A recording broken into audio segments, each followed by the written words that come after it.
Hello दोस्तों, स्वागत है आप सभी का मैथ्स वाटिका में। दोस्तों मैं हूं रुपेश यादव और इस वीडियो में हम लोग टाइम एंड डिस्टेंस के पार्ट 2 को देखेंगे।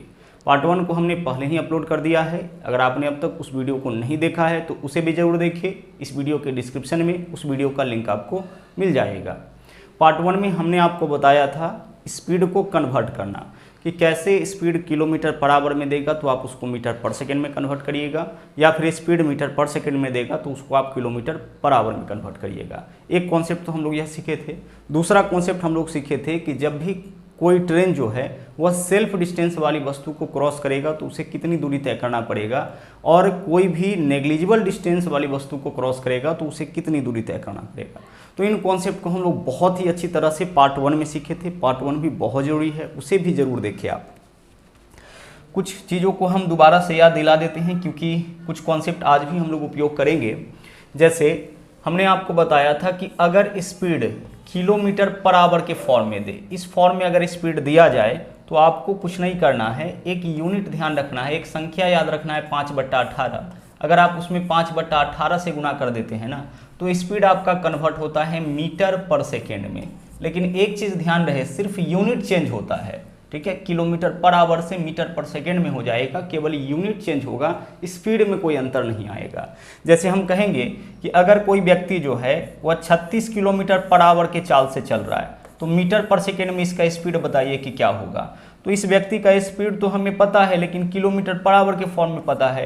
अगर हम इसमें 5/18 से गुना कर देते हैं तो इस व्यक्ति का स्पीड कन्वर्ट हो जाएगा किसमें, पहले तो सोल्व करिए इसको। 18 दूना 36, 5 दूना 10। स्पीड अब कन्वर्ट हो गया किस फॉर्म में, मीटर पर सेकेंड में। अब मीटर पर सेकेंड में स्पीड इसका कन्वर्ट हो गया, इसका यह मतलब नहीं है कि इसके स्पीड में चेंजिंग आया। स्पीड अभी भी वही है, दोनों स्पीड में कोई अंतर नहीं है। 36 किलोमीटर पर आवर बोले या 10 मीटर पर सेकेंड बोले, दोनों एक ही स्पीड है। अगर एक व्यक्ति 36 किलोमीटर प्रति घंटा की चाल से किसी दूरी को तय करता है और दूसरा 10 मीटर प्रति सेकेंड के चाल से किसी दूरी को तय करता है तो दोनों एक ही समय में पहुंचेगा, क्योंकि दोनों स्पीड तो एक ही है। डिफरेंस किसका है, यूनिट का। यहाँ किलोमीटर पर आवर है और यहाँ पे मीटर पर सेकेंड है। जैसे आप 1 मीटर बोलो या 100 सेंटीमीटर बोलो, दोनों एक ही बात है। 1 मीटर बराबर कितना होता है, 100 सेंटीमीटर होता है। तो सेम चीज़ यहाँ पे आप लोग करते हैं, सिर्फ कन्वर्ट करते हैं। ओके, तो एक कॉन्सेप्ट तो हमने आपको यह बताया था कि स्पीड अगर किलोमीटर पर आवर में आए उसमें आपको गुना करना है 5/18 से मीटर पर सेकेंड में। और अगर मान लीजिए कि मीटर पर सेकेंड में स्पीड मीटर पर सेकेंड में आ जाए, उस केस में क्या करना होता है, आपको 18/5 से गुना करना होता है। इससे स्पीड आपका किस में कन्वर्ट हो जाता है, किलोमीटर प्रति आवर के फॉर्म में। तो स्पीड का यूनिट चेंज करने के लिए ना यह दो कॉन्सेप्ट आप लोग यूज किए थे और बहुत ही अच्छी तरह से हमने आपको बताया था इसके बारे में कि कब आपको इसका उपयोग करना है ना। हमने आपको बताया होगा कि मान लीजिए कि क्वेश्चन में जो डिस्टेंस है ना, जो डिस्टेंस है वह अगर किलोमीटर के फॉर्म में दे दे, जो दूरी है वह किलोमीटर के फॉर्म में दे दे, उस केस में जो स्पीड आएगा वह आपका किस फॉर्म में रहना चाहिए, स्पीड किलोमीटर पर आवर के फॉर्म में रहना चाहिए। और अगर स्पीड किलोमीटर पर आवर के फॉर्म में नहीं है तो उसको आप किलोमीटर पर आवर के फॉर्म में कन्वर्ट करिए। या फिर डिस्टेंस के साथ साथ टाइम ही दे दे, टाइम अगर आवर के फॉर्म में दे दे तो टाइम अगर आवर के रूप में है तो इसके साथ जो स्पीड होना चाहिए वह किलोमीटर पर आवर के फॉर्म में होना चाहिए। देख लीजिए, आवर है तो आवर वाला यूनिट यहाँ होना चाहिए, किलोमीटर है तो किलोमीटर वाला यूनिट यहाँ पे होना चाहिए। समय अगर सेकेंड के फॉर्म में दे दिया तो स्पीड हमारा मीटर पर सेकेंड के फॉर्म में होना चाहिए। दूरी अगर मीटर के फॉर्म में दे दिया तो समय तो उस केस में स्पीड हमारा मीटर पर सेकेंड के फॉर्म में होना चाहिए। ठीक है, चलिए, तो इन चीज़ों को बहुत ही डिटेल में हमने आपको बताया था। इसके अलावा एक कॉन्सेप्ट हमने आपको और बताया था कि कोई भी जो रेलगाड़ी है वह सेल्फ डिस्टेंस वाली वस्तु को पार करने में उसे कितनी दूरी तय करना पड़ता है, और एक नेग्लिजिबल डिस्टेंस वाली वस्तु को पार करने में उसे कितनी दूरी तय करना होता है। जैसे मान लीजिए कि हमने आपको यह बताया था कि एक रेलगाड़ी है जिसका लंबाई 250 मीटर है। अब इस 250 मीटर लंबी रेलगाड़ी को अगर किसी पेड़ को पार करना होगा ना तो उसे 250 मीटर ही दूरी तय करनी होगी, क्योंकि पेड़ जो होता है वह नेग्लिजिबल डिस्टेंस वाली वस्तु होता है, उसका अपना कोई लंबाई नहीं होता है। तो पेड़ को पार करने का मतलब है कि रेलगाड़ी को अपनी ही लंबाई इतनी दूरी तय करनी होगी। ठीक है, तो पेड़ को पार करना हो, 250 मीटर लंबी रेलगाड़ी को पेड़ को पार करना हो या किसी व्यक्ति को पार करना हो या कुत्ते बिल्ली को पार करना हो, इन सब को पार करने के लिए इसे अपनी ही लंबाई इतनी दूरी तय करनी पड़ेगी, यानी 250 मीटर लंबाई तय करना पड़ेगा। लेकिन रेलगाड़ी का लंबाई 250 मीटर है और इसे किसी सेल्फ डिस्टेंस वाली वस्तु को पार करना है, ठीक है। सेल्फ डिस्टेंस वाली वस्तु यानी जिसका अपने आप में कोई ना कोई लंबाई हो, जैसे रेलगाड़ी को पार करना है, इतनी मीटर लंबी रेलगाड़ी को पार करना है 150 मीटर लंबे प्लेटफॉर्म को, तो प्लेटफॉर्म का तो अपने आप में लंबाई होगा। प्लेटफॉर्म का लंबाई कई बार तो ट्रेन के लंबाई से भी कई गुना ज़्यादा होता है। तो प्लेटफॉर्म को पार करने के लिए रेलगाड़ी को अपनी लंबाई के साथ साथ प्लेटफॉर्म की लंबाई के योग को भी पार करना होगा, ठीक है। कोई भी सेल्फ डिस्टेंस वाली पुल को पार करने के लिए रेलगाड़ी को अपनी लंबाई के साथ साथ पुल की लंबाई को भी पार करना होगा। तो इन कॉन्सेप्ट को ना बहुत ही अच्छी तरीके से पार्ट 1 में हमने आपको समझाया था। पार्ट 2 में हम लोग देखेंगे ट्रेन के क्रॉसिंग पे आधारित जो क्वेश्चंस पूछे जाते हैं ना एग्जामिनेशन में, उन क्वेश्चंस को देखेंगे। एक बार क्वेश्चन आपको हम दिखा दें कि किस टाइप के क्वेश्चन को आज हम लोग देखने वाले हैं। देख लीजिए, इस तरीके का जो क्वेश्चन आपके एग्जाम में पूछा जाता है ना, उन क्वेश्चंस को हम लोग देखेंगे। और कुछ क्वेश्चन हम लोग देख लेते हैं। जैसे यहाँ पे देख सकते हैं, बोला है कि 2 ट्रेन है जिसकी लंबाई 380 मीटर और 160 मीटर है और इसका स्पीड 75 और 93 किलोमीटर प्रति घंटा है। इसके चाल से चलते हुए एक दूसरे को कितने सेकंड में पार कर जाएगी अगर दोनों एक ही दिशा में जा रही है। मतलब 2 रेलगाड़ी एक दूसरे को कितने समय में पार करेगी, या पहली रेलगाड़ी दूसरी रेलगाड़ी को कितने समय में पार करेगी, इस पे आधारित जो क्वेश्चंस आपके एग्जाम में पूछे जाते हैं, बहुत ही इंपॉर्टेंट टाइप है। इसको पूरे डिटेल में आज हम लोग समझेंगे। तो आइए सीखते हैं इसके कॉन्सेप्ट को। जब भी क्वेश्चन में मिले कि 2 रेलगाड़ी एक दूसरे को कितने समय में पार करेगी, तो वहां पे हम लोग फॉर्मूला यूज करेंगे क्रॉसिंग टाइम का, ठीक है। फॉर्मूला क्या यूज करेंगे? क्रॉसिंग टाइम का। क्रॉसिंग का मतलब होता है पार करना और टाइम का मतलब होता है समय। तो पार करने में लगा समय, ठीक है, पार करने में लगा समय, यही फॉर्मूला यूज करेंगे। और टाइम एंड डिस्टेंस के बेसिक क्लास में आपने देखा था कि समय बराबर क्या होता है? दूरी बट्टा चाल होता है। तो जहां भी समय निकालना होगा वहां पे दूरी बट्टा चाल ही यूज करेंगे। लेकिन हमेशा यहाँ पे देखिए क्या है, क्रॉसिंग टाइम, तो यहाँ भी समय है तो समय बराबर दूरी बट्टा चाल ही होगा। लेकिन क्रॉसिंग टाइम है तो यहाँ पे डिफरेंट टाइम का दूरी हम लोग यूज करेंगे। तो यहाँ पे यूज करेंगे हम लोग क्रॉसिंग टाइम बराबर रिलेटिव डिस्टेंस। देखिए इसको हम लोग क्या पढ़ेंगे? रिलेटिव डिस्टेंस पढ़ेंगे। रिलेटिव डिस्टेंस, इसको ड्रेल नहीं पढ़ना है, क्या पढ़ेंगे? Relative distance. और बट्टा रिलेटिव वेलोसिटी, सापेक्ष दूरी बट्टा सापेक्ष चाल। हिंदी में अगर इसको हम बोले तो हम इसको क्या बोलेंगे? सापेक्ष दूरी बट्टा सापेक्ष चाल। इसी फॉर्मूला का यूज करते हैं हम लोग क्रॉसिंग टाइम निकालने के लिए, ठीक है। कई टाइप के क्वेश्चन को हम लोग इसकी मदद से सोल्व करेंगे। अभी आप कॉन्सेप्ट को अच्छी तरह से समझिए, है ना। जब हम लोग क्वेश्चन पे चलेंगे तो फिर क्वेश्चन बनाना हमारे लिए बहुत ज़्यादा आसान हो जाएगा, जब कॉन्सेप्ट आप अच्छी तरह से समझ जाइएगा। तो देखिएगा, बोला क्या गया है यहाँ पे, इसी कॉन्सेप्ट को हमें समझना है, इसी फॉर्मूला को याद करना है। आप फॉर्मूला मेरे साथ साथ याद भी करिएगा। क्रॉसिंग टाइम यानी पार करने में लगा समय जब भी निकालना होगा तो फॉर्मूला यूज क्या करेंगे? रिलेटिव डिस्टेंस बट्टा रिलेटिव वेलोसिटी। रिलेटिव डिस्टेंस बट्टा रिलेटिव वेलोसिटी। अब रिलेटिव डिस्टेंस क्या होता है समझिएगा। जब भी क्वेश्चन क्रॉसिंग का होगा उस केस में निश्चित रूप से 2 सिस्टम होगा। 2 सिस्टम कहने का मतलब 2 रेलगाड़ी होगा, या एक रेलगाड़ी होगा, या एक रेलगाड़ी होगा और एक व्यक्ति होगा। हमेशा 2 सिस्टम होगा और दोनों सिस्टम गतिशील होगा। ध्यान रहे, इस टाइप वाले में क्या होगा कि 2 रेलगाड़ी होगा और दोनों गतिशील होगा, दोनों में अपना अपना स्पीड होगा, दोनों का अपना अपना लंबाई होगा। और उस केस में आपसे पूछा जाएगा कि पार करने में कितना समय लगेगा। अब इसका मतलब हम लोग समझ लेते हैं कि रिलेटिव डिस्टेंस का मतलब क्या होगा। अब रिलेटिव डिस्टेंस का मतलब होता है जो 2 सिस्टम एक दूसरे को पार करेगा उसके लंबाई का योग, यानी d1 प्लस d2। मान लीजिए 2 रेलगाड़ी है तो पहले रेलगाड़ी का लंबाई d1, दूसरे रेलगाड़ी का लंबाई d2 लेते हैं, तो रिलेटिव डिस्टेंस आपका क्या हो जाएगा? d1 प्लस d2 हो जाएगा। जहां d1 बराबर क्या होगा? d1 का मतलब डिस्टेंस होता है, डिस्टेंस की जगह हम लोग लंबाई लिखते हैं, तो d1 का मतलब होगा पहले रेलगाड़ी का लंबाई और d2 के जगह हम लोग लिखेंगे दूसरे रेलगाड़ी का लंबाई। कई बार क्या होता है कि एक रेलगाड़ी होती है और दूसरा कोई और वस्तु होता है, तो आप इसको ऐसे भी समझ सकते हैं कि d1 यानी पहले सिस्टम का लंबाई और d2 यानी कि दूसरे सिस्टम का लंबाई। तो रिलेटिव डिस्टेंस हमेशा कैसे निकालेंगे? जो 2 सिस्टम एक दूसरे को पार करेगा उसके लंबाई का योग ही कहलाता है रिलेटिव डिस्टेंस। जैसे यहाँ पे आप पकड़िएगा, अगर हम आपसे कहें कि एक 130 मीटर लंबी रेलगाड़ी है और उसे पार करना है 120 मीटर लंबी रेलगाड़ी को, तो 2 रेलगाड़ी है जिसमें से एक रेलगाड़ी का लंबाई 130 मीटर और दूसरी रेलगाड़ी का लंबाई 120 मीटर। तो D1 का मान हो गया आपका 130, D2 का मान हो गया 120। तो रिलेटिव डिस्टेंस कैसे निकलेगा, दोनों को जोड़कर। तो 130 प्लस 120 कितना हो जाएगा, 250 हो जाएगा। तो रिलेटिव डिस्टेंस आपका कितना हो जाएगा यहाँ पे 250। तो रिलेटिव डिस्टेंस जब भी आपको निकालना होगा ना, जब भी निकालना होगा तो आपको क्या करना है, जो दो सिस्टम एक दूसरे को पार करेगा उसके लंबाई का योग आपको निकालना है। यहाँ पे डायरेक्शन से हमें कोई मतलब नहीं होता है। तो इन बोथ डायरेक्शन, आगे डायरेक्शन को भी हम लोग समझेंगे। इन बोथ डायरेक्शन कहने का मतलब दोनों रेलगाड़ी चाहे एक दूसरे के दिशा में चले, एक दूसरे के विपरीत दिशा में चले, या फिर दोनों रेलगाड़ी सेम डायरेक्शन में चले, उससे कोई यहाँ पे फर्क नहीं पड़ता है। जैसे देख लीजिए क्वेश्चन यहाँ पे हम रखते हैं, उसको समझिएगा। इस क्वेश्चन में अगर आपसे पूछा जाए कि 450 मीटर और 130 मीटर लंबी दो ट्रेन एक दूसरे के विपरीत दिशा में 20 किलोमीटर प्रति घंटा और 16 किलोमीटर प्रति घंटा के चाल से चलते हुए एक दूसरे को कितने सेकंड में पार कर जाएगी। तो इस क्वेश्चन में देखिए, जो 450 मीटर है ना, जो 450 मीटर है वह D1 का मान हो जाएगा, और जो 130 मीटर है वह D2 का मान हो जाएगा। तो रिलेटिव डिस्टेंस कैसे निकालेंगे, इन दोनों को जोड़ करके निकालेंगे, D1 प्लस D2 कर देंगे, बस। डायरेक्शन से हमें कोई मतलब नहीं है।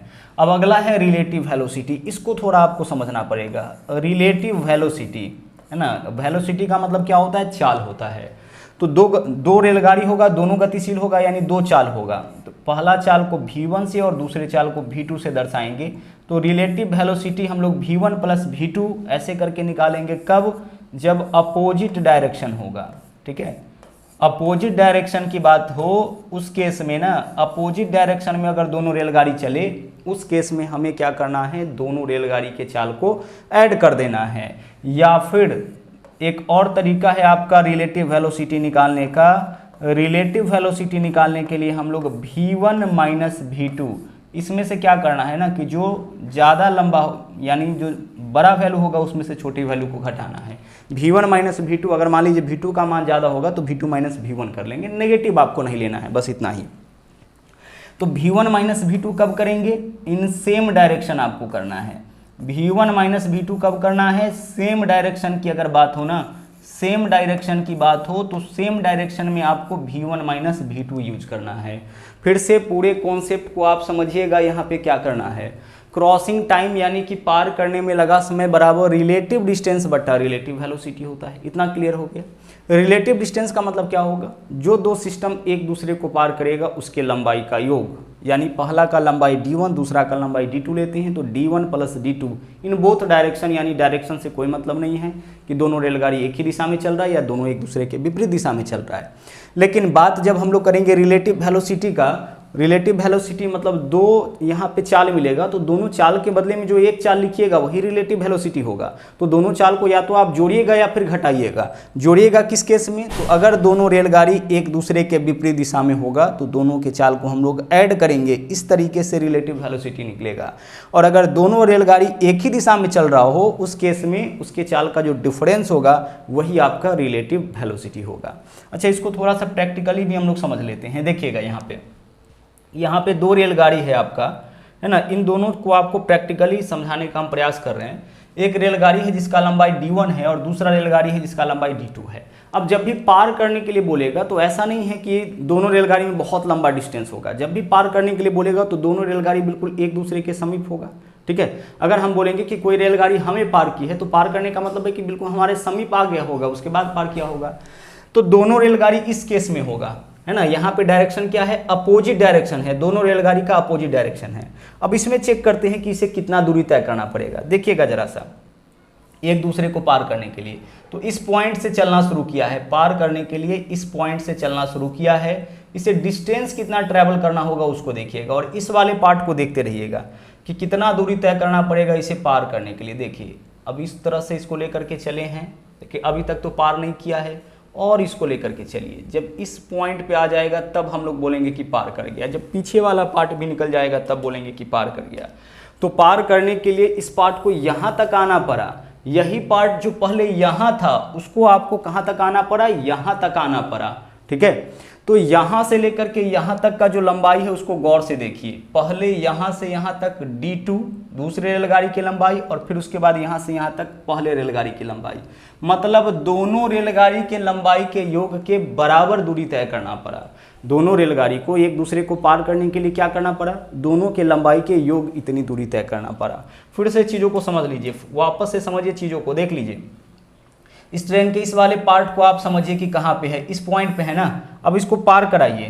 पार करने के लिए देखिए इस पॉइंट को देखते रहिएगा। अभी देखिए अभी तक तो पार नहीं किया है। पार करने का मतलब है कि पीछे वाला डब्बा भी निकल जाए। अब यहाँ पे आएगा तो बोलेंगे कि पार कर गया। तो पार करने के लिए इस पार्ट को यहाँ आना पड़ा, जबकि पहले कहाँ था, यहाँ। तो कितना दूरी तय किया, यहाँ से यहाँ तक इस रेलगाड़ी का लंबाई, और फिर यहाँ से यहाँ तक इसकी अपनी लंबाई। यानी कुल मिला के जब रेलगाड़ी एक दूसरे के विपरीत दिशा में हो तो रिलेटिव डिस्टेंस हम लोग कैसे निकालेंगे। रिलेटिव डिस्टेंस निकालने के लिए हमें क्या करना पड़ेगा, दोनों रेलगाड़ी की लंबाई को ऐड करना पड़ेगा। अच्छा, मान लीजिए कि दोनों एक ही दिशा में हो, उस केस में क्या करेंगे। दोनों अगर एक ही दिशा में हो उस केस में क्या करेंगे, तो यहाँ पे देख लीजिए, यहाँ पे इस रेलगाड़ी को लेकर के आते हैं, सेम डायरेक्शन वाला भी चेक हो जाएगा। देख लीजिए यहाँ पे देख लीजिए, ठीक है। सेम डायरेक्शन के केस में कैसे, कितना दूरी तय करेगा, इसको देख लीजिए। यह रेलगाड़ी यहाँ पे है। अच्छा, इसको पार करने के लिए इसका स्पीड हमेशा ज़्यादा होना चाहिए। तो इसके अगले पार्ट को देखिए, यहाँ पे है ना। अब आप देखते रहिएगा कि इसे कितना दूरी तय करना पड़ेगा पार करने के लिए। तो यहाँ से लेकर के पहले यहाँ तक, फिर उसके बाद इस पूरे को क्रॉस कर जाएगा, तब बोलेंगे कि पार कर गया। मतलब कुल इतना दूरी तय करना पड़ा। इस पार्ट को ना पहले यहाँ था, अब वहाँ पे जाना पड़ा। कुल कितना दूरी तय करना पड़ा, इस रेलगाड़ी का लंबाई और फिर इसे अपना लंबाई। मतलब यह हुआ कि ट्रेन चाहे एक दूसरे के विपरीत दिशा में चले या एक दूसरे के दिशा में चले, दोनों ही केस में एक दूसरे को पार करने के लिए उसे दोनों ट्रेन के लंबाई के योग के बराबर दूरी तय करना होगा। इसी वजह से यहाँ पे हम लोग क्या लिखे हैं, रिलेटिव डिस्टेंस बराबर d1 + d2 in both direction. लेकिन रिलेटिव वेलोसिटी क्या होगा, चाल के केस में क्या होगा कि जब दोनों रेलगाड़ी एक दूसरे के विपरीत दिशा में चलेगा तो उसका चाल हमेशा ऐड हो जाएगा, क्योंकि स्पीड बढ़ जाएगा ना, है ना। इधर से 10 के स्पीड से, इधर के 20 के स्पीड से, तो दोनों कुल मिला के 30 का स्पीड प्रति घंटा 30 किलोमीटर दूरी कम करेगा, यानी 30 किलोमीटर उसका स्पीड हो जाएगा। ठीक है, चलिए, तो इतना बात आपको ध्यान रखना है और इसी के बेसिस पर हम लोग अपने क्वेश्चन का आंसर करेंगे। इसी के बेसिस पर आइए क्वेश्चन की शुरुआत हम लोग कर लेते हैं। पहला क्वेश्चन देखिएगा आपके सामने क्या है, इसको पूरे डिटेल में समझते हैं। बोला है 450 मीटर और 130 मीटर लंबी दो ट्रेन। अब देखिए, एक ट्रेन का लंबाई 450 मीटर, यह D1 का मान हो गया, और दूसरे ट्रेन का लंबाई देखिए 130 मीटर, यह D2 का मान हो गया। आंसर हो गया। आगे चलिए, एक दूसरे के विपरीत दिशा में। अच्छा देखो, यह जानना बहुत जरूरी है, किसके लिए, रिलेटिव वेलोसिटी के लिए। रिलेटिव डिस्टेंस के लिए आवश्यकता नहीं है, लेकिन रिलेटिव वेलोसिटी के लिए यह जानना बहुत जरूरी है कि दोनों रेलगाड़ी एक दूसरे के विपरीत दिशा में चला है कि एक दूसरे की दिशा में चला है। अब यहाँ पे देखिए 20 किलोमीटर प्रति घंटा, यह किसका मान हो गया, पहले रेलगाड़ी का चाल है तो V1, और 16 किलोमीटर प्रति घंटा दूसरे रेलगाड़ी का चाल हो गया, इसको किससे डिनोट करेंगे, V2 से। तो एक दूसरे को कितने सेकेंड में पार कर जाएगी, तो पार करने में लगा समय, यानी फॉर्मूला क्या लगाएंगे, क्रॉसिंग टाइम। यही तो देखे थे ना, क्रॉसिंग टाइम बराबर रिलेटिव डिस्टेंस। तो रिलेटिव डिस्टेंस क्या होगा, जो दो सिस्टम एक दूसरे को पार करेगा उसके लंबाई का योग, यानी D1 + D2। तो 450 में 130 ऐड करिए, कितना हो जाएगा, 580। 580 क्या होगा, यह मीटर होगा। तो रिलेटिव डिस्टेंस निकल गया। जो दो सिस्टम एक दूसरे को पार करेगा उसके लंबाई का योग रिलेटिव डिस्टेंस कहलाएगा। अब रिलेटिव डिस्टेंस को गौर से देखिए, किस फॉर्म में है, यह मीटर के फॉर्म में है। तो रिलेटिव डिस्टेंस अगर मीटर के फॉर्म में हो तो रिलेटिव वेलोसिटी भी मीटर पर सेकेंड होना चाहिए। अब बट्टा में क्या लिखेंगे, रिलेटिव वेलोसिटी। तो रिलेटिव वेलोसिटी जोड़ करके घटा करके, तो विपरीत दिशा है तो जोड़ करके, तो 20 और 16 कितना हो जाएगा, 36, और यह 36 क्या होगा, किलोमीटर पर आवर, क्योंकि स्पीड किलोमीटर पर आवर में दे रखा है। 20 किलोमीटर प्रति घंटा और 16 किलोमीटर प्रति घंटा कितना हो जाएगा, 36। तो 36 किलोमीटर पर आवर है, तो इसमें कितना से गुना करेंगे, 5/18 से, इससे हम मीटर पर सेकेंड में कन्वर्ट हो जाएगा। तो यहाँ पे क्या लिखिएगा, स्पीड है 36, लेकिन इसमें गुना करेंगे 5/18 से, क्योंकि 5/18 से गुना करेंगे तो यह मीटर पर सेकेंड में कन्वर्ट हो जाएगा। अब ध्यान से पूरा कॉन्सेप्ट आप समझ लीजिए। बस कोई भी क्वेश्चन होगा हम लोग इतना ही क्रिया करेंगे। ऊपर में क्या लिखे हैं, रिलेटिव डिस्टेंस लिखे हैं। रिलेटिव डिस्टेंस क्या होता है, जो दो सिस्टम एक दूसरे को पार करेगा उसके लंबाई का योग, ऊपर हमेशा जोड़ करके। नीचे क्या लिखे हैं, रिलेटिव वेलोसिटी, जो दो सिस्टम एक दूसरे को पार करेगा उसके चाल का योग या अंतर, विपरीत दिशा में योग, तो विपरीत दिशा था तो जोड़ लिए 20 और 16 36, लेकिन यह किलोमीटर पर आवर में, क्योंकि किलोमीटर प्रति घंटा तो 5/18 से गुना की। और ऐसे क्वेश्चन में ना, क्रॉसिंग वाले में ना, हमेशा यह किलोमीटर पर आवर में ही देगा और आपको मीटर पर सेकेंड में कन्वर्ट करना ही होगा, तो आप तैयार रहिएगा 5/18 से हमेशा गुणा करने के लिए। अब 16 इसको कर लीजिए, देखिए मीटर से मीटर कैंसिल हो गया। अब अगर मान लीजिए यहाँ मीटर होता, यहाँ किलोमीटर होता, तब तो यह कैंसिल नहीं होता। 18 से काट लीजिए इसको, 18 दूना 36 हो जाएगा, 5 दूना 10, 10 से 1 0 कैंसिल, बट्टा के नीचे बट्टा में सेकेंड है तो यह सेकेंड कहाँ जाएगा, ऊपर, तो ऊपर में पहले से क्या बचा हुआ है, ऊपर में पहले से बचा हुआ है 58 और साथ में सेकेंड ऊपर जाएगा तो 58 सेकेंड, यानी हमारा आंसर इस क्वेश्चन का क्या हो गया, एक दूसरे को यह रेलगाड़ी कितने समय में पार करेगा, 58 सेकेंड में पार करेगा। ठीक है, चलिए बढ़ते हैं अगले क्वेश्चन में। दूसरे क्वेश्चन में आ जाइए, नंबर 2 क्वेश्चन, ध्यान से समझिएगा। बोला है दो ट्रेन ए और बी 90 किलोमीटर प्रति घंटा। देखिए V1 तो यही है, जो चाल होगा उसी को ना V1 V2, V1 है 90 किलोमीटर प्रति घंटा और V2 है 54 किलोमीटर प्रति घंटा। ओके, चल रही है ट्रेन ए, ट्रेन बी में बैठे एक यात्री को, बी में बैठे एक यात्री को, ट्रेन बी को नहीं, बी में बैठे यात्री को, और यात्री चाहे ट्रेन में बैठा हो या बाहर खड़ा हो, उसका लंबाई आपको 0 लेना है, क्योंकि यात्री का मतलब क्या होगा, 0। अच्छा, ट्रेन बी में अगर यात्री बैठा हो, उस केस में क्या होगा कि जो व्यक्ति होगा उसका स्पीड तो उतना ही होगा जितना ट्रेन बी का स्पीड होगा। कोई भी व्यक्ति अगर रेलगाड़ी में जाके बैठ जाता है तो उस व्यक्ति का स्पीड उतना ही होगा जितना रेलगाड़ी का स्पीड होगा।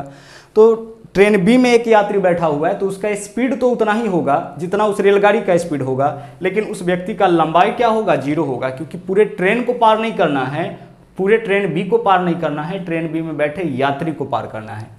8 सेकेंड में पार कर जाती है, पार करने में लगा समय भी दे रखा है, तो पूछा है ट्रेन ए की लंबाई। अब ध्यान से फॉर्मूला लगाइए, क्या होता है फॉर्मूला क्रॉसिंग टाइम का, क्रॉसिंग टाइम बराबर रिलेटिव डिस्टेंस बट्टा रिलेटिव वेलोसिटी, रिलेटिव डिस्टेंस बट्टा रिलेटिव वेलोसिटी, यही तो फॉर्मूला होता है। अब यहाँ पे क्वेश्चन में ना दे रखा है कि 8 सेकेंड में पार कर जाता है, तो क्रॉसिंग टाइम तो पता है 8 सेकेंड, तो यहाँ पे 8 रख लीजिए। अब सेकेंड के फॉर्म में तो ध्यान रखिएगा कि ऊपर जो दूरी होगा मीटर में और नीचे जो चाल होगा वो मीटर पर सेकेंड में, इतना बस आपको ध्यान रखना है, यूनिट हर बार लिखने की जरूरत नहीं है। तो कितने समय में पार किया है, 8 सेकेंड में। रिलेटिव डिस्टेंस, तो ट्रेन ए का लंबाई, तो ट्रेन ए का लंबाई हम मान लेते हैं a, और ट्रेन ए पार किया है बी में बैठे यात्री को, तो यात्री का लंबाई 0। ट्रेन ए पार किया है ट्रेन बी में बैठे यात्री को, तो ट्रेन ए का लंबाई a, और ट्रेन बी का लंबाई नहीं लिखेंगे क्योंकि बी में बैठे यात्री को पार किया है, तो यात्री का लंबाई कितना होगा, 0 हो जाएगा। ठीक है, तो रिलेटिव डिस्टेंस हमारा यही आ गया a + 0, क्योंकि ट्रेन ए पार किया है ट्रेन बी में बैठे यात्री को। आगे देख लीजिए, अब रिलेटिव वेलोसिटी लिखना है। अब रिलेटिव वेलोसिटी के लिए हमें देखना पड़ेगा कि दोनों रेलगाड़ी एक दूसरे के विपरीत दिशा में है कि एक ही दिशा में है। तो बोला है ट्रेन ए ट्रेन बी को पार किया है ना, ट्रेन ए पार किया किसको, बी को, मतलब सेम डायरेक्शन है। ठीक है, ट्रेन ए पार किया ट्रेन बी को, मतलब क्या समझेंगे यहाँ से, सेम डायरेक्शन। अगर क्वेश्चन में डायरेक्शन नहीं दे रखा हो कि एक दूसरे के विपरीत दिशा में है कि एक ही दिशा में, तो क्वेश्चन की भाषा से हम लोग पता करेंगे। ट्रेन ए और बी एक दूसरे को पार किया, एक दूसरे को पार किया, अगर दिशा ना दे तो एक दूसरे को पार किया मतलब विपरीत दिशा में, ए बी को पार किया मतलब सेम डायरेक्शन। तो यहाँ सेम डायरेक्शन है तो चाल घटेगा, तो 90 में से 54 माइनस करिए, कितना हो जाएगा, 36। ठीक है, V1 - V2, V1 - V2 क्यों, क्योंकि सेम डायरेक्शन है, और 36 में कितना से गुना करेंगे, 5/18 से, क्योंकि यह आपका मीटर पर सेकेंड में ही होगा, किलोमीटर पर आवर में ही है, किलोमीटर प्रति घंटा, किलोमीटर प्रति घंटा, यहाँ सेकेंड में समय दे रखा है, तो जो चाल है उसको तो आपको मीटर पर सेकेंड में कन्वर्ट करना ही पड़ेगा। अब सोल्व कर लीजिए, आंसर आपका आ जाएगा। देखिएगा क्या होगा, 18 से काटेंगे, 18 दूना कितना हो जाएगा, 36, 5 दूना 10, 10 से 8 में गुना, क्रॉस मल्टीप्लिकेशन तो करेंगे ना, 80, 80 बराबर a + 0 कितना आ गया, a, तो a का वैल्यू 80 आया, a का वैल्यू 80 आया, और a क्या माने थे, a माने थे पहले रेलगाड़ी की लंबाई, ट्रेन a की लंबाई, तो ट्रेन a की लंबाई कितना मीटर हो जाएगा आपका, 80 मीटर हो जाएगा। तो आंसर आपका इस क्वेश्चन का विकल्प सी हो जाएगा। ठीक है, चलिए और क्वेश्चन देखते हैं, कॉन्सेप्ट को अच्छी तरह से समझते हैं। यहाँ देखिए क्या बोला है, दो ट्रेन जिसकी लंबाई 380 मीटर और 160 मीटर है 75 और 93 किलोमीटर प्रति घंटा की चाल से चलते हुए एक दूसरे को कितने सेकंड में पार कर जाएगी यदि दोनों एक ही दिशा में, देखिए दोनों एक ही दिशा में सेम डायरेक्शन है तो केवल चाल प्रभावित होगा। तो यहाँ पे फॉर्मूला लगाइए, क्रॉसिंग टाइम का पार करने में लगा समय बराबर रिलेटिव डिस्टेंस, जो दो सिस्टम एक दूसरे को पार करेगा उसके लंबाई का योग, तो 380 और 160 कितना हो जाएगा 540 मीटर हो जाएगा। तो यही तो आपका रिलेटिव डिस्टेंस हो जाएगा बट्टा रिलेटिव वेलोसिटी, तो एक ही दिशा में है तो चाल घटाइए, तो 93 बड़ी वैल्यू में से छोटी वैल्यू को घटाइए, तो एक चाल तो आपका 93 है और दूसरा का चाल कितना है 75, 93 में से 75 माइनस करिएगा कितना हो जाएगा 18, और यह 18 किलोमीटर प्रति घंटा है तो 5/18 से गुना कर लीजिए इसमें, इससे यह मीटर पर सेकेंड में कन्वर्ट हो जाएगा। ऐसे क्वेश्चन में हमेशा जो चाल देता है ना वह किलोमीटर प्रति घंटा में ही देता है। इस वजह से आप क्या करिएगा कि जो भी यहाँ रिलेटिव वेलोसिटी आएगा उसमें 5/18 से गुना कर लीजिएगा। रिलेटिव वेलोसिटी कैसे निकालते हैं, या तो जोड़ के या घटा करके। जोड़ करके कब निकालते हैं, जब विपरीत दिशा में होता है दोनों रेलगाड़ी, और घटाते कब है, जब दोनों रेलगाड़ी एक ही दिशा में होता है। आगे काटते हैं इसको, इससे यह आपका कैंसिल हो गया, मीटर से मीटर कैंसिल हो जाएगा, 5 से अगर इसको काटते हैं तो 5 एकम 5 हो जाएगा, 0 5 8 40, बट्टा के नीचे बट्टा में सेकेंड है, सेकेंड ऊपर चला जाएगा, यानी 108 सेकेंड में ना दोनों रेलगाड़ी एक दूसरे को पार कर जाएगा। बस इतना सा हमारा कैलकुलेशन होगा, इतना सा हमारा सॉल्यूशन होगा। अच्छी तरह से बस कॉन्सेप्ट को आप समझिएगा। आगे बढ़ते हैं अगले क्वेश्चन में, चलिए नंबर 4 क्वेश्चन नंबर 4 देखिए क्या बोला है, एक 150 मीटर लंबी ट्रेन यानी D1 का मान तो दे रखा है, विपरीत दिशा से 18 किलोमीटर प्रति घंटा के चाल से चल रहा है व्यक्ति, देखिए व्यक्ति का चाल है 18 किलोमीटर प्रति घंटा और व्यक्ति किस दिशा से चल रहा है, विपरीत दिशा से, व्यक्ति को 6 सेकेंड में पार कर जाता है, तो ट्रेन की लंबाई क्या होगा। अच्छा आप बताओ कि फॉर्मूला क्या यूज करते हो क्रॉसिंग टाइम का। सर क्रॉसिंग टाइम का फॉर्मूला यूज करते हैं हम लोग रिलेटिव डिस्टेंस बट्टा रिलेटिव वेलोसिटी, यही तो यूज करते हैं, रिलेटिव डिस्टेंस बट्टा रिलेटिव वेलोसिटी। यहाँ देखिए पार करने में कितना समय लगा है व्यक्ति को 6 सेकेंड, तो 6 सेकेंड का समय लगा है व्यक्ति को पार करने के लिए। रिलेटिव डिस्टेंस तो एक तो रेलगाड़ी है जिसका लंबाई 150 मीटर है और इसके साथ एक व्यक्ति है जिसका लंबाई कितना हो जाएगा 0। देख लीजिए 150 मीटर लंबी ट्रेन विपरीत दिशा से 18 किलोमीटर प्रति घंटा के चाल से चल रहे एक व्यक्ति को, तो एक रेलगाड़ी पार किया है एक व्यक्ति को, 150 मीटर लंबी रेलगाड़ी एक व्यक्ति को पार किया है, तो जो दो सिस्टम एक दूसरे को पार करेगा उसके लंबाई का योग, तो यह रेलगाड़ी का लंबाई या व्यक्ति का लंबाई हमेशा 0 लेना है। रिलेटिव डिस्टेंस हो गया बट्टा रिलेटिव वेलोसिटी। ट्रेन की गति नहीं पता है तो ट्रेन का गति हम x ले लेते हैं, ठीक है, और व्यक्ति का गति कितना है 18 है। अब इस दोनों को हम क्या करेंगे प्लस करेंगे। प्लस क्यों करेंगे, क्योंकि विपरीत दिशा है तो चाल तो ऐड होगा, दोनों एक दूसरे के विपरीत दिशा में है, तो रेलगाड़ी का लंबाई चाल x और ट्रेन का चाल 18 विपरीत दिशा में है, तो दोनों के चाल को ऐड करेंगे और 5/18 से तो हम लोग गुना करेंगे ताकि यह मीटर पर सेकेंड में कन्वर्ट हो जाए। बाकी अब आप इसको सोल्व करिए। देखिए यहाँ से क्रॉस मल्टीप्लाई कर लीजिए, क्रॉस मल्टीप्लिकेशन करिएगा तो क्या होगा 6 गुना इस पूरे के साथ इसमें गुना करिए, तो इधर क्या है आपका x + 18 इंटू 5/18। क्रॉस मल्टीप्लिकेशन तो करते हैं ना, बराबर इधर कितना है आपका 150 + 0 यानी 150, इस पूरे से इस पूरा में गुना कर दिए। जो वैल्यू अब कटने वाला है उसको काट लीजिए आप। अगर हम इसको काटें तो 6 पंचे 30 और 30 से काटेंगे तो कितना हो जाएगा 30 पंचे 150, 6 पंचे 30, 30 से इसको काट दिए। इधर क्या बचेगा x + 18 बराबर क्रॉस मल्टीप्लिकेशन 18 पंचे 90। यहाँ से देख लीजिए आप x का मान निकाल सकते हैं, x + 18 का वैल्यू 90, तो x का वैल्यू कितना हो जाएगा 72 हो जाएगा। ये तो होगा ना, x का वैल्यू 72 और x क्या माने थे, x माने थे रेलगाड़ी का चाल, तो रेलगाड़ी का चाल आपका कितना हो जाएगा 72 किलोमीटर पर आवर। रेलगाड़ी का चाल हम लोग किस फॉर्म में माने थे, किलोमीटर पर आवर के फॉर्म में माने थे, तभी तो 5/18 से गुना किए थे। तो जिस फॉर्म में माने थे उसी फॉर्म में आपका रिजल्ट आ गया, यानी x का मान 72 किलोमीटर प्रति घंटा। कुछ करने की जरूरत नहीं है, चेंज करने की जरूरत नहीं है। अब आगे बढ़िए, अगला क्वेश्चन देखिए। इस वाले क्वेश्चन को देखिए, बोला क्या गया है समझिएगा। बोला है एक रेलगाड़ी दो ऐसे व्यक्ति को 9 और 10 सेकंड में पार करता है। देखिए एक व्यक्ति को पार करता है 9 सेकंड में और दूसरा व्यक्ति को पार करता है 10 सेकंड में, जो उसी रेलगाड़ी के दिशा में यानी कि सेम डायरेक्शन में एक व्यक्ति भाग रहा है 2 किलोमीटर प्रति घंटा और दूसरा व्यक्ति चल रहा है 4 किलोमीटर प्रति घंटा की गति से, तो रेलगाड़ी की लंबाई क्या होगा। देखिए एक ही रेलगाड़ी है और वह 2 व्यक्ति को पार किया है, 2 व्यक्ति को पार किया है और दोनों व्यक्ति रेलगाड़ी की दिशा में ही यानी सेम डायरेक्शन में चल रहा है। एक को पार किया है 9 सेकंड में, एक को 10 सेकंड में। पहला व्यक्ति का चाल 2 किलोमीटर प्रति घंटा, दूसरा का चाल 4 किलोमीटर प्रति घंटा। तो जो आगे तेजी से भागेगा उसको पार करने में रेलगाड़ी को ज़्यादा समय 10 सेकंड का समय, और जो धीमे भागा है उसको कम समय 9 सेकंड का समय लगा है। तो पूछा है रेलगाड़ी का लंबाई। तो इस बार हम लोग 2 बार क्रॉसिंग टाइम यूज करेंगे।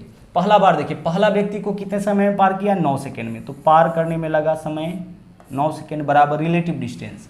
तो रेलगाड़ी का लंबाई हम मान लेते हैं d, और यह पार किया व्यक्ति को, तो व्यक्ति का लंबाई कितना ले लेंगे हम, 0 ले लेंगे, तो d + 0। ठीक है, अब d + 0 है तो केवल d भी तो आप यूज कर सकते हैं। तो रेलगाड़ी का लंबाई आपका कितना हो जाएगा, रेलगाड़ी का लंबाई आपका नहीं पता है तो हम d ले लिए बट्टा रिलेटिव वेलोसिटी। ट्रेन का चाल भी नहीं पता है तो ट्रेन का चाल हम भी ले लिए, और बोला है कि रेलगाड़ी उसी रेलगाड़ी के दिशा में यानी सेम डायरेक्शन है, तो यह तो रेलगाड़ी का चाल हो गया, और पहला व्यक्ति का चाल कितना है 2, तो v - 2, और इसमें गुना करेंगे कितना से, 5/18 से। यही तो पूरा प्रक्रिया है ना।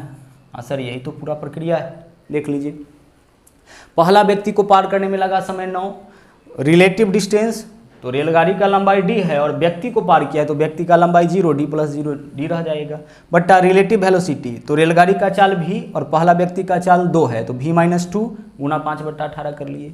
यहाँ से देख लीजिए क्रॉस मल्टीप्लिकेशन कर लीजिए, क्या होगा, 9 × v - 2 × 5/18, यही तो होगा ना। यह पूरा जो है इसके साथ गुना हो जाएगा बराबर d, तो d का एक वैल्यू आपका इतना आ गया। ठीक है, आगे चलिए। अब यह रेलगाड़ी जो है ना, यह पहला इक्वेशन हमारा बन के तैयार हो गया, 2 इक्वेशन इस क्वेश्चन में बनेगा। आगे अब यह रेलगाड़ी जो है दूसरा व्यक्ति को पार किया है 10 सेकंड में, तो दूसरे व्यक्ति को पार करने में लगा समय, दूसरे व्यक्ति को पार किया कितने समय में, 10 सेकंड में, बराबर रिलेटिव डिस्टेंस तो रेलगाड़ी का लंबाई d, व्यक्ति का लंबाई 0, दूसरा भी तो व्यक्ति ही है, बट्टा रिलेटिव वेलोसिटी तो रेलगाड़ी का लंबाई v और दूसरा व्यक्ति का रेलगाड़ी का चाल v और दूसरे व्यक्ति का चाल 4, और गुना करेंगे कितना से, 5/18 से, क्योंकि किलोमीटर पर आवर में है। अब इसको आप सोल्व करिए, देखिए क्रॉस मल्टीप्लिकेशन करिएगा तो क्या हो जाएगा, या 10 × v - 4 × 5/18 बराबर क्या होगा, d होगा। यानी कि दूसरा यहाँ पे देख लीजिए, दूसरा जो इक्वेशन आपका आ गया यह इतना आ गया। 2 व्यक्ति को पार किया, पहले व्यक्ति को पार कराए फिर दूसरे व्यक्ति को पार कराए। रेलगाड़ी एक ही है, रेलगाड़ी का लंबाई कितना ले लिए, d ले लिए, और रेलगाड़ी का चाल कितना ले लिए, v ले लिए। यह रेलगाड़ी एक बार पहला व्यक्ति को, एक बार दूसरे व्यक्ति को। पहले व्यक्ति को 9 सेकंड में जिसका चाल 2 किलोमीटर प्रति घंटा तो पार करने में लगा समय, दूसरा व्यक्ति को 10 सेकंड में जिसका चाल 4 किलोमीटर प्रति घंटा तो दूसरे व्यक्ति को पार करने में लगा समय। 2 बार रिलेटिव डिस्टेंस लगा दिए बस। अब आगे देखिए, अब यह पार्ट भी आपका d का मान है और यह भी d का मान है, तो दोनों आपस में बराबर होगा। तो एक d का मान क्या है, 10 × v - 4 × 5/18। देख लीजिए यह किसका मान है, यह तो आपका d का मान है, d का मान इतना, और यह वाला भी d का मान है, कितना है यहाँ पे, 9 × v - 2 × 5/18। देखिए v का मान आपका d का मान आपका 2 दे रखा है, दोनों d का मान है, यह भी d का मान है, यह भी d का मान है, तो दोनों आपस में क्या होगा, बराबर होगा। अब बराबर के बाईं ओर से दाईं ओर कटने वाला वैल्यू होता है तो काटते हैं, 5/18 इधर भी है इधर भी है, काट लीजिए। 5 से दोनों में गुना करिए, अच्छा 5 ये तो कट चुका है, 10 से दोनों में गुना, तो 10 भी -10 चौके कितना हो जाएगा, 40, 10 से दोनों में गुना करेंगे तो बराबर 9 से गुना करिए तो 9 भी -9 दूना 18, 9 भी इधर आके 10 भी में से घटेगा, केवल भी बचेगा, बराबर -40 इधर आएगा तो +40, तो -18 + 40 कितना हो जाएगा, 22। तो v का वैल्यू 22 आया, v का मतलब वेलोसिटी, तो रेलगाड़ी का चाल कितना आ गया है, 22 किलोमीटर प्रति घंटा। लेकिन रेलगाड़ी का चाल नहीं पूछा है, रेलगाड़ी का लंबाई पूछा है। तो अब हम क्या करेंगे कि v का वैल्यू किसी भी इक्वेशन में हम डाल देंगे, या तो दूसरा इक्वेशन था इसी में हम v का वैल्यू डाल देते हैं। तो 10 के जगह 10 रखिए इंटू v के जगह जो v का वैल्यू निकाले 22, तो 22 - 4 क्या हो जाएगा, 18। v के जगह v का मान डाल दिए इंटू 5/18 बराबर क्या है, बराबर d है। सोल्व करिए, डिस्टेंस निकल जाएगा, 18 से 18 कैंसिल, 10 पंचे 50, 50 बराबर डी, यानी रेलगाड़ी का लंबाई कितना हो जाएगा आपका, रेलगाड़ी का लंबाई आपका हो जाएगा 50 मीटर। तो इस तरीके का भी क्वेश्चन आपका एग्जामिनेशन में पूछा जाता है, इसे भी हम लोग बना सकते हैं, कोई दिक्कत नहीं है। ये वही कॉन्सेप्ट है, उसी कॉन्सेप्ट के मदद से इस टाइप का जो भी क्वेश्चन होगा हर एक क्वेश्चन को सोल्व करेंगे। आइए एक क्वेश्चन और हम लोग देख लेते हैं। यहाँ देखिएगा क्या है, बोला क्या गया है, दो ट्रेन समानांतर पथों पर एक दूसरे के विपरीत दिशा में देखिए 54 और 36 किलोमीटर प्रति घंटा के चाल से चलते हुए एक दूसरे को 10 सेकंड में पार करता है। ठीक है, दोनों में से किसी रेलगाड़ी का लंबाई नहीं पता है, लेकिन एक दूसरे को पार करता है कितने सेकंड में, 10 सेकंड में। तो पहला बार आप फॉर्मूला लगा दीजिए, पार करने में लगा समय 10 सेकंड, बराबर दोनों में से किसी रेलगाड़ी का लंबाई नहीं पता है, तो एक का लंबाई d1, दूसरा का लंबाई d2, एक दूसरे को पार किया है, बट्टा यहाँ पे देखिए स्पीड क्या होगा, ऐड हो जाएगा क्योंकि विपरीत दिशा में है, तो 90 गुना 5/18। अब यहाँ से आप क्या करिए, क्रॉस मल्टीप्लिकेशन करिए, काटिए इसको, 18 पंचे 90, पंचे 25 गुने 10 कितना हो जाएगा, 250, और यह 250 किसका वैल्यू हो गया, d1 प्लस d2 का हो गया। ठीक है, d1 प्लस d2 का हो जाएगा। देख लीजिए, दो ट्रेन समानांतर पथों पर एक दूसरे के विपरीत दिशा में 54 और 36, तो v1 का मान इतना, v2 का मान इतना। दोनों में से किसी रेलगाड़ी का लंबाई नहीं दिया है, तो एक का लंबाई d1, दूसरा का लंबाई d2। पार करने में लगा समय बराबर रिलेटिव डिस्टेंस बट्टा रिलेटिव वेलोसिटी, क्योंकि बोला है विपरीत दिशा, तो यहाँ से d1 प्लस d2 का मान आ गया। आगे चलते हैं, अब क्वेश्चन के दूसरे लाइन में बोला है समान दिशा में चलते हुए, समान दिशा में है तो चाल क्या हो जाएगा, इस बार घट जाएगा। तेज गति वाली ट्रेन में बैठा एक यात्री धीमी गति वाली ट्रेन को 30 सेकंड में, अब देखिए 30 सेकंड में पार किसको किया है, पार करने में लगा समय 30 सेकंड। तेज गति वाली ट्रेन में बैठा एक यात्री, यानी कि d1 का मान, तेज गति वाला ट्रेन पहला ही है तो d1 का मान 0 हो गया, और यह पार किया है धीमी गति वाली ट्रेन को, यानी कि इस बार रिलेटिव डिस्टेंस 0 प्लस d2 हो जाएगा। तेज गति वाली ट्रेन में बैठा एक यात्री, तो पहला रेलगाड़ी का चाल ज़्यादा है, उसका हम लोग लंबाई d1 माने थे, तो इसमें बैठा एक यात्री है तो यात्री का लंबाई तो 0 हो जाएगा, चाहे किसी भी ट्रेन में बैठे, तो 0 और प्लस दूसरी रेलगाड़ी को तो d2, जो दो सिस्टम एक दूसरे को पार करेगा उसके लंबाई का योग, तो पहला में बैठा यात्री दूसरे रेलगाड़ी को, यानी 0 प्लस d2, बट्टा समान दिशा बोला है तो चाल घटाइए, 54 में से 36 घटाइए, कितना हो जाएगा, 18 हो जाएगा। गुना करेंगे कितना से, 5/18 से। क्वेश्चन को कर लीजिए आप सोल्व, यहाँ से 18 से 18 कैंसिल, क्रॉस मल्टीप्लिकेशन 30 गुने 5 150, 150 किसका वैल्यू आ गया, d2 का, यानी दूसरे रेलगाड़ी का लंबाई 150। तो यहाँ से आप पहले रेलगाड़ी का लंबाई बताइए, दोनों मिलाकर 250 है, इसमें से एक 150 तो दूसरा तो 100 ही होगा ना। d1 प्लस d2 कितना है, d1 प्लस d2 250 है, इसमें से d2 का मान 150 तो d1 का मान 100, यानी दोनों रेलगाड़ी का लंबाई कितना होगा, 100 और 150, 100 और 150, यही दोनों रेलगाड़ी का लंबाई होगा, यानी विकल्प ए जो है ना वो हमारा आंसर हो जाएगा। ठीक है, चलिए, तो ट्रेन के क्रॉसिंग पे आधारित जो क्वेश्चन पूछा जाता है उसके पूरे कॉन्सेप्ट को हम लोग अच्छी तरह से देखे हैं, है ना। और टाइम एंड डिस्टेंस के पार्ट 1 को तो हमने पहले ही अपलोड किया है, इन सभी वीडियो को आप देखते रहिएगा। इसके अलावा इस सीरीज़ का और भी जो क्लास आपको मिली उसको भी देखते रहिएगा। इसके अलावा अगर आप हमारे चैनल पर नए हैं तो इस चैनल को सब्सक्राइब जरूर करिएगा और लाइक और शेयर भी करते रहिएगा। तो मिलते हैं अगले वीडियो में। थैंक यू, जय हिंद।